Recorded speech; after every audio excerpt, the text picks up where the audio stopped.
ఎవడు దిక్కులేని కమ్యూనిటీది.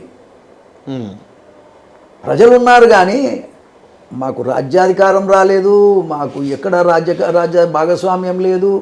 కాబట్టి ఒక దిక్కులేని కమ్యూనిటీ, ఒక ఎన్టీ రామారావే దీనికి దిక్సూచిగా మారాడు ఆయన, ఒక మాట చెప్పాలంటే. కాబట్టి ఆ సందర్భంలో దిక్కులేని కాలంలో దిక్కై నిలిచింది నేను. నిన్నగాక మొన్న ఈయనను అరెస్ట్ చేస్తే చంపుతారని మందకృష్ణ మాదిగను చంపుతారనేటువంటి అభిప్రాయాన్ని మందకృష్ణ మాదిగ చెప్పంపాడు, నన్ను చంపుతారంట అని జైల్లో ఉండి.